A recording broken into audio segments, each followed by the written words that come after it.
Hi, this is Etnell56. I want to deviate from my usual kind of conversation today and talk to you about what women really want from a man.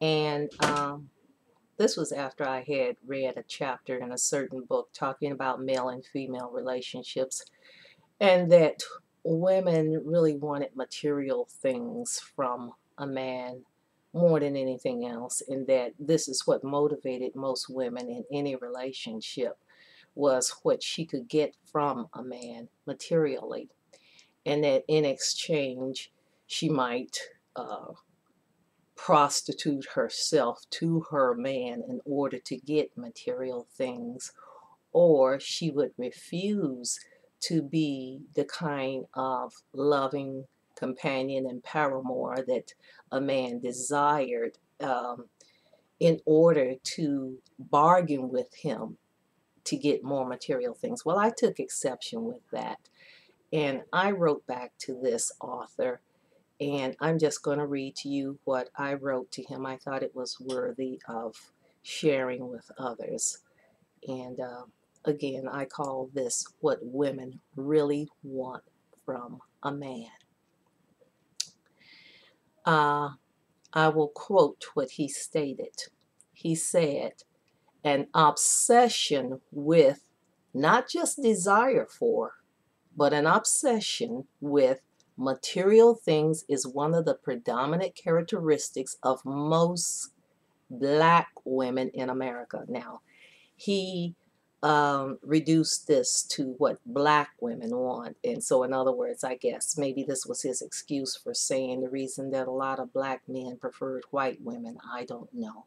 But this is his assertion. Now, my response was, is this a statement that pertains to most black women? I find this deeply troubling. Where is the scientific data to verify this statement? In my experiences, this has not been the case.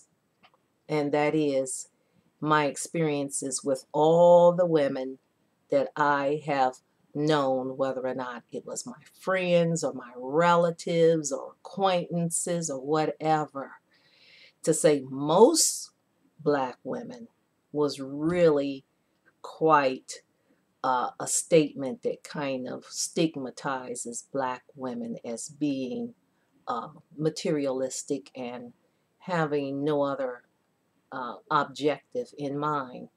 So perhaps this may be true of many black women, or many women, period, or some women, but to use the qualifier of most women implies the vast majority.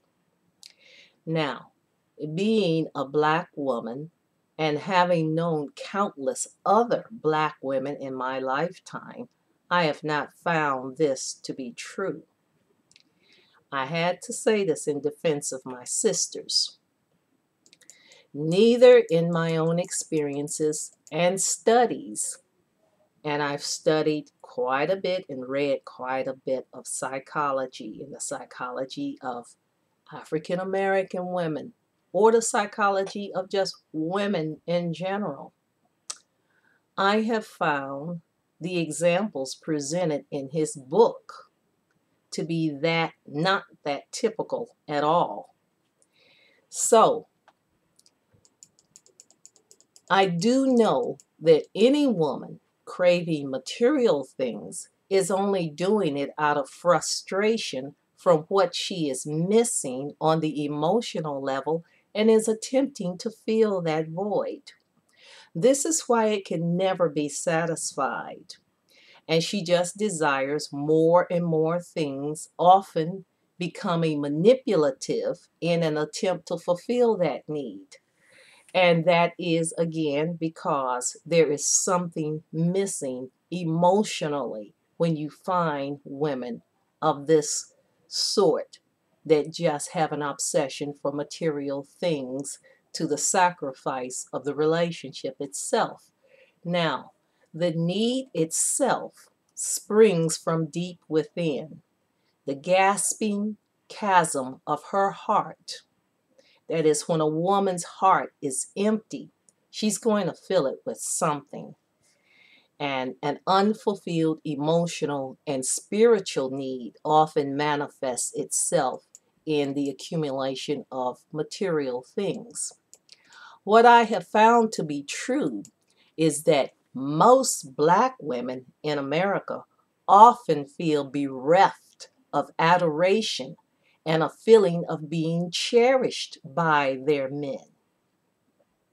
Many feel taken for granted, devalued, and disregarded as being the most valuable resource herself that the man in her life could ever hope for.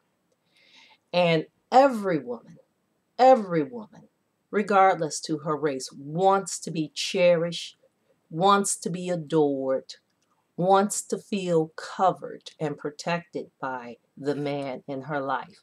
And if she's not feeling that way, by way of his supplying her emotional needs, then she's going to try to fulfill it any way that she can, often with material things. Now, what greater resource has any man than a loving and devoted companion? This has absolutely nothing to do with materialism, but this is about the intentional involvement the man in her life shows for her. The little things that make their relationship uniquely special, such as remembering and planning for special events that he knows will mean a lot to her. Most Black women and women in general in America want a man to be attentive to her emotional needs, to truly look at and see her as the most precious part of himself that he cares for, attends to, values, and adores. She wants to see that in his eyes when he looks at her.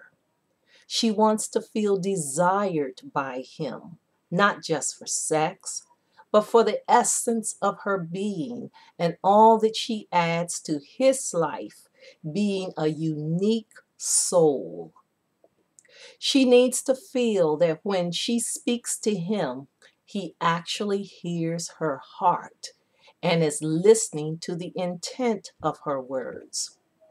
What most Black women in America, and again, women in general, desire is to feel protected, watched over, covered by the man in her life. She wants to feel that he will stand up for her at all times and at all costs, not under some foolish or indiscriminate actions that she may commit, but when she feels the need for someone to be there for her under the most trying of circumstances. Most definitely, she never wants to feel she has to be left alone, abandoned, or forsaken in an emotionally trying psychological or any social crisis, whatever the case may be. A woman desires for her man to show her adoration as well in little ways, such as rubbing her feet or massaging her neck for no other reason than to demonstrate how special she is to him. She wants him to bring her flowers, not just after an argument to make amends, but at an unexpected time, just to show that to him she is special. Most Black women want a man who is openly affectionate, warm, passionate, and compassionate always, not just as a prelude to sexual intercourse. With this kind of attentiveness, a woman would see the divine in her man and would always be presently ready to be his love, not just occasionally stimulated for sex, but always in the present mode of readiness for love and all that that entails, because he has won her heart, mind, and soul. In such a relationship as this, any sexual inhibitions simply would never exist, because he has made her his queen. He has set her ahead of himself and has valued her like he values his own soul. This is what a woman really, truly wants from a man. This is Etnell 56. Thanks for listening. Bye-bye.